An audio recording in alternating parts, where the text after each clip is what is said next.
कहानी शुरू होती है एक जंगल से, जिसमें एक लड़का और लड़की पहाड़ पर चढ़ रहे होते हैं। लड़का पहले चढ़कर अपने जीत की खुशी मना रहा होता है।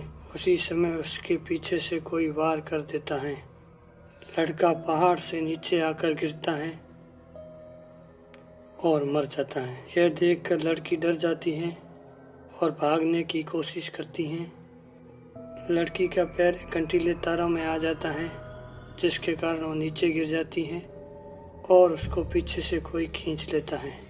मूवी के अगले सीन में क्रिस नाम का लड़का, जो अपनी कार से जॉब इंटरव्यू के लिए जा रहा होता है, लेकिन हाईवे पर ट्रैफिक जाम होने के कारण दूसरा रास्ता ढूंढने के लिए एक गैस स्टेशन पर पहुंचता है। गैस स्टेशन पर वो एक नक्शा देखता है। उस नक्शे में उसे एक रास्ता दिखाई देता है। उस रास्ते से वो जा रहा होता है, लेकिन थोड़ी देर बाद उसका एक्सीडेंट रास्ते पर खड़ी एक कार से हो जाता है।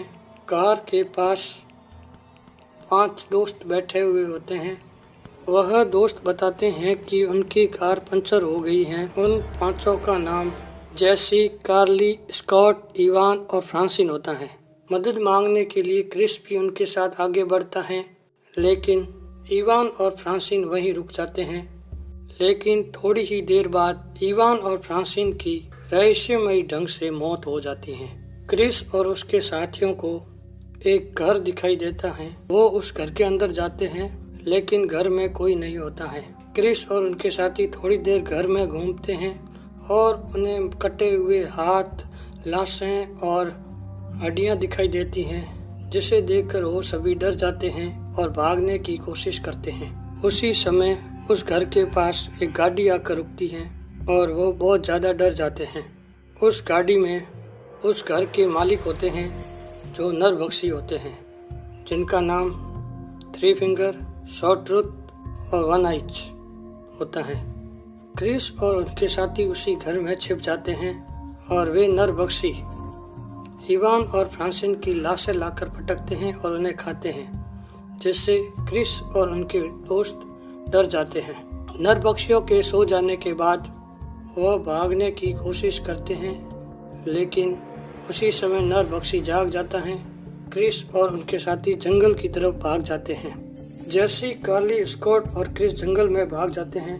नरभक्षी उनका गाड़ी द्वारा पीछा करते हैं और वे उसके पास आ जाते हैं।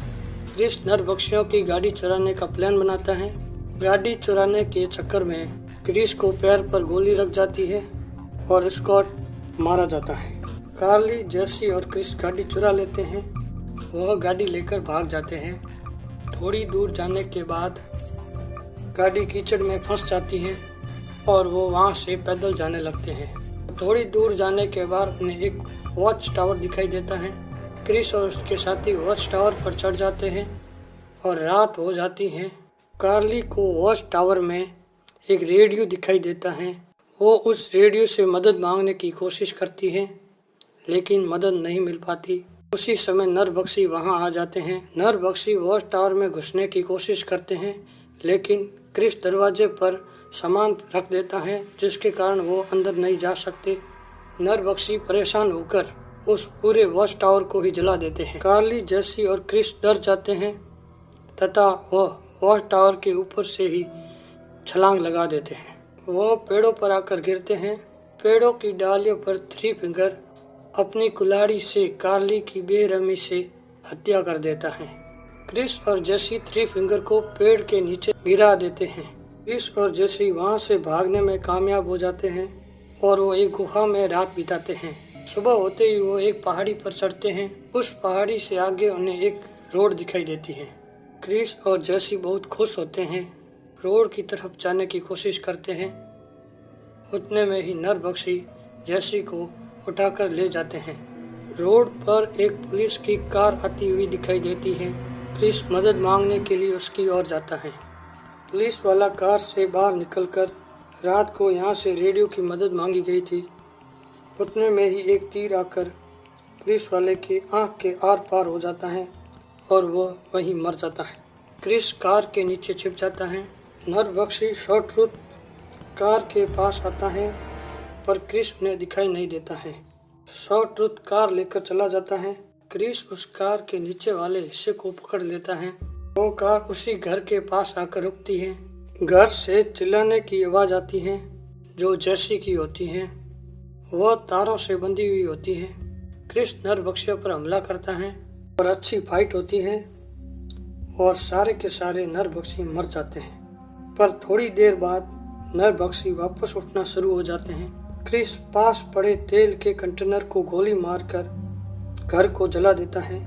क्रिस और जेसी कार लेकर चले जाते हैं। क्रिस और जेसी गैस स्टेशन के पास रुकते हैं। क्रिस वहां का मैप फाड़ देता है और वे वहां से चले जाते हैं।